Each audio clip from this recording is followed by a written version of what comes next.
Hi, Lucy. Hi. How are you? Fine, thank you. How are you? I'm doing well. Thank you so much for agreeing. I literally just grabbed you from the paparazzi. And I was like, I need to talk to you. And you're like, sure. So thank you for, making time. Thank you for inviting me as well. First, let's talk about your jewelry. I think it's just so beautiful. Okay. I think we agree that I am keeping this after this interview, but yes, definitely. It's a very gorgeous piece of jewelry. Thank you. I bought it from a woman who is, she lives within our neighborhood. She was making them as a way of making income while being a stay-at-home mom. So she learned the art of beading.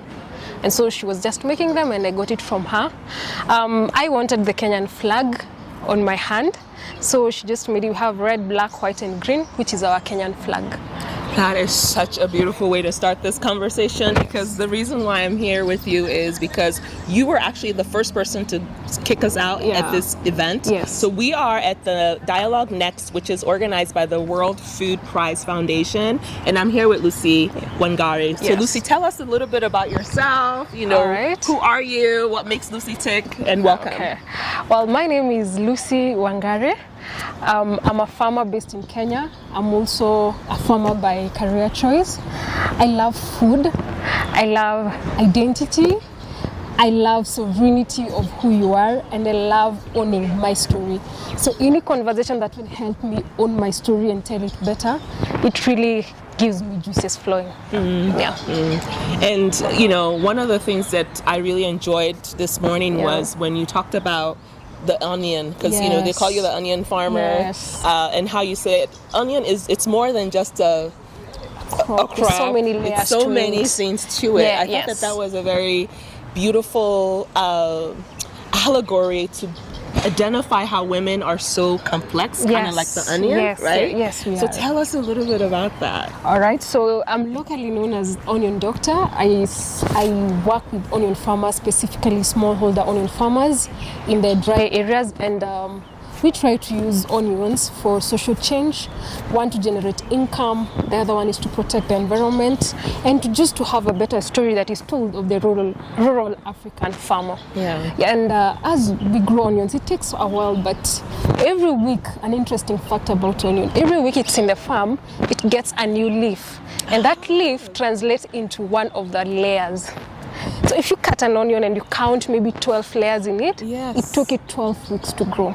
Wow. So the story is just there, but you need to be keen to see and understand that story.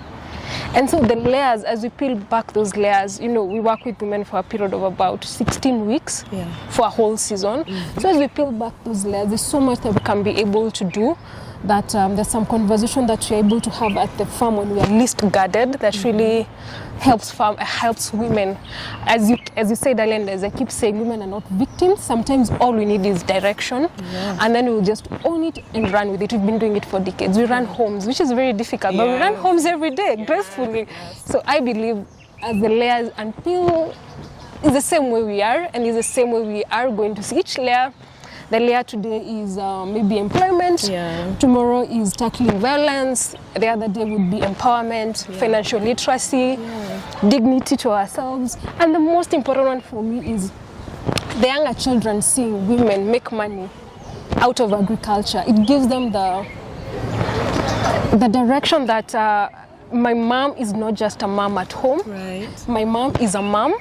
My mom is a businesswoman. My mom is this. So even for them, they know I can be several things all at once. And one of the things you're known for, and thank you for that, is just your ability to tell powerful stories. So even as you tell us a story of an onion and the layers of the onion and how it embodies like the different aspects of a woman, that's such a beautiful way to to tell that story.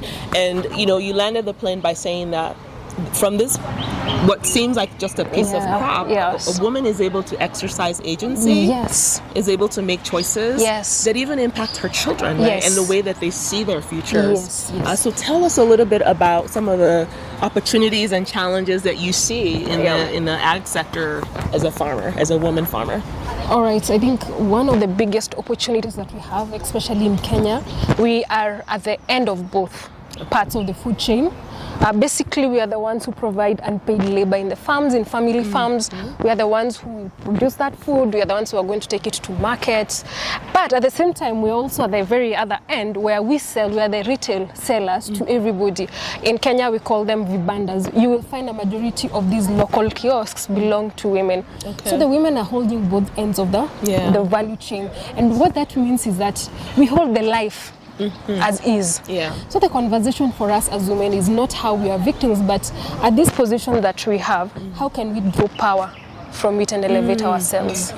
That's good. How can you draw power regardless of where you are at the table, right? Yes. You could be at the head at the table, you could be at the other end of the table, but how are you drawing power into your community? And then one of the things that because this is the International Year of the Woman Farmer, and you talked about that in your opening remarks this morning. So this is a very consequential year for the world where, for the first time, women are being recognized as critical in the agricultural sector. What does that mean to you to be acknowledged as, as part of this United Nations resolution, as a farmer and the work that you're doing? I think, first of all, the recognition makes you believe in yourself. Sometimes, as women especially, we tend to downplay ourselves a lot. We avoid using the big names of what we are able to do or accomplish, but such kind of dialogues or being placed in such pedestals just helps us own our story, which is the most important bit of it. Once you're able to own your story, you're able to tell it, and you tell it with your truth in it. So it's a very important theme for the year, and I believe myself as a woman farmer and many other farmers around the world, it is about time we told our story. It's been told for us for a very long time. Let us lead the narrative. And the power of a single story, or the danger of a single story is what they call it, is that sometimes it tells the wrong story. Sometimes it tells the wrong story. So thank you so much for that.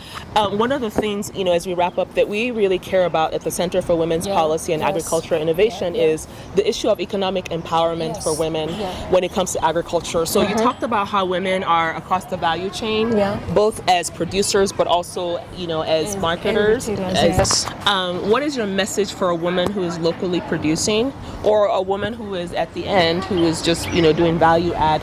Tell us about what advice you would give them, and maybe a young version of yourself who may be saying, I want to be an entrepreneur. All right. I think for the women first is that we need to really understand the power we hold and harness. I mean, we're talking about food. Food is critical in every home, and largely food is, especially in Africa, is a woman's department. Imagine the power in that. The power to shape stories and conversation every single day in your home. The power to do the same as you talk to somebody who has come to buy produce from you. The engagements that you have with them. It's such a powerful role that we have that we should be able to embrace. But as we do it, we should be able to be financially literal. Because they say not how much you make, but how much you keep is what really builds your financial muscle. So if we have a bit more education on financial management, no matter how much or how little you have, I think it's a building block towards bigger things. Because as I said, you're talking with your children in the evening, you will teach them how to manage their finances as they cut that onion for you, because everybody is attracted to the kitchen. That is a power you hold. Whether it's at home, whether it's at an event, everybody wants where there's food. So that's the power we hold, and we should be able to harness it. For my younger self, or for the younger children that I saw in this event today, it's a very beautiful opportunity to see things as they unfold, to see your future as it unfolds.